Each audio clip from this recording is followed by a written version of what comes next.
Startup ফাউন্ডেশনের উদ্যোগে বর্ধমান সহযোদ্ধা এনজিওর সহযোগিতায় এবং স্থানীয় কাউন্সিলর মাননীয়া স্বীকৃতি হাজরার উদ্যোগে এই যৌথ একটা উদ্যোগে আমরা একটা কর্মসূচি করছি বর্ধমানের নির্ভীক সঙ্গে। এই কর্মসূচিটা মূলত মহিলাদের স্যানিটেশন, স্বাস্থ্য ও সুরক্ষা বিষয়ক একটা কর্মসূচি। এটা গোটা রাজ্যেই স্টার্টআপ ফাউন্ডেশন তারা শুরু করেছেন। মূলত বিভিন্ন যে এলাকায় মেয়েরা বেশি থাকেন, মেয়েদের কলেজ, স্কুল, সেই জায়গাতে তারা এই ধরনের কর্মসূচি নিয়ে থাকেন। তো বর্ধমান সহযোদ্ধা উদ্যোগ নিয়েছিল স্টার্টআপ ফাউন্ডেশনের সঙ্গে এরকম একটা উদ্যোগ যাতে বর্ধমানে হয়। তো আমরা এখানে নির্ভীক সঙ্গে এই মুহূর্তে রয়েছি। আপনারা দেখতে পাচ্ছেন পেছনে প্রচুর মায়েরা, বোনেরা, ছাত্রীরা তারা উপস্থিত হয়েছেন। তাদের হাতে স্টার্টআপ ফাউন্ডেশন একটি করে কিট তুলে দেবেন যাতে স্বাস্থ্য সুরক্ষা বিষয়ক, সচেতনতা বিষয়ক নানা জিনিসপত্র থাকবে ওর মধ্যে, এবং এখানে সচেতন করা হবে কিভাবে মহিলারা তাদের স্যানিটেশনকে আরও বেশি কার্যকর করতে পারেন।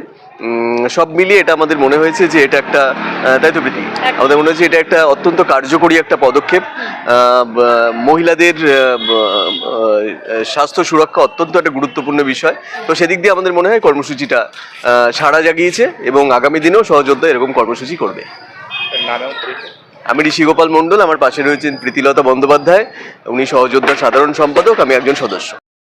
কি হচ্ছে আজকে বর্ধমান সহযোদ্ধার পক্ষ থেকে এবং আমাদের 20 নম্বর ওয়ার্ড বর্ধমান পৌরসভার যে সমস্ত মহিলারা আছেন তাদের সকলকে নিয়ে আমাদের বর্ধমানের নির্ভীক সংঘ যে ক্লাব আছে ওই ক্লাবেতে আমাদের যে সকলের যে পিরিয়ডস হয় সেই পিরিয়ডস সম্পর্কে অ্যাওয়ারনেস ক্যাম্প এবং তার সাথে সাথে তাদেরকে একটি করে কিট প্রদান করা হচ্ছে যাতে তারা পরিষ্কার পরিচ্ছন্নতা বজায় রেখে এবং তাদের শারীরিক গঠনের দিক থেকেও যাতে নতুন যারা 15 বছরের ঊর্ধ্বে যে সমস্ত মেয়েরা আছে তাদেরকেও নতুন করে অ্যাওয়ারনেসের জন্য ক্যাম্প আয়োজন করেছে বর্ধমান সহযোদ্ধার পক্ষ থেকে। সেই ক্যাম্পের জন্য আমরা আজকে এখানে সকলে এসে সমবেত হয়েছি একই জায়গায়। আপনার নাম এবং পরিচয়? আমার নাম স্বীকৃতি হাজরা, আমি 20 নম্বর ওয়ার্ডের কাউন্সিলর। আজকে 2025 সাল। 2025 সালে আমরা সব দিক থেকে অনেকটাই এগিয়ে গেছি বিভিন্ন রকম সরকারি এবং বেসরকারি সহযোগিতার মাধ্যমে, কিন্তু আজকেও আমাদের এই মেনস্ট্রুয়াল বিষয়টা নিয়ে আজকে সমাজে একটা ভুল বোঝাবুঝি বলুন বা একটা অস্পষ্টতা কিন্তু বজায় রয়েছে। তো আমরা স্টার্টআপ ফাউন্ডেশন, আমাদের এখানে সহযোদ্ধা এবং আমাদের এই লোকাল কাউন্সিলর স্বীকৃতি হাজরা এবং সঙ্গে আমাদের অবশ্যই ঋষি গোপাল দা, সকলে মিলে আমরা আজকে এই ওয়ার্ডে এসেছি, এই অঞ্চলে এসেছি যাতে এই নির্ভীক সংঘের আশেপাশে যত মহিলা যারা আজকে এখানে এসেছেন তাদের মধ্যে এই মেনস্ট্রুয়াল বিষয়টা নিয়ে একটা স্পষ্ট ধারণা এবং বিজ্ঞানসম্মত ধারণা আমরা পৌঁছে দিতে পারি।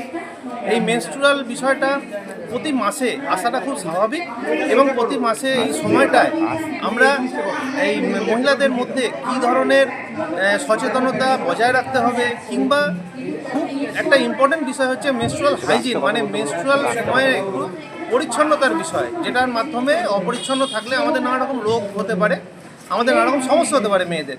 তো সেই মেনস্ট্রুয়াল হাইজিন বিষয়ে সচেতনতা গড়ে তোলার জন্যই আজকে বর্ধমানের নির্ভীক সঙ্গে আমরা সকলে মিলে সহযোদ্ধা, আমাদের স্বীকৃতি ম্যাডাম আছে, ঋষি গোপাল দা এবং স্টার্টআপ ফাউন্ডেশনের সকল সদস্য মিলে আমরা একটি সচেতনতা শিবির করতে এসেছি।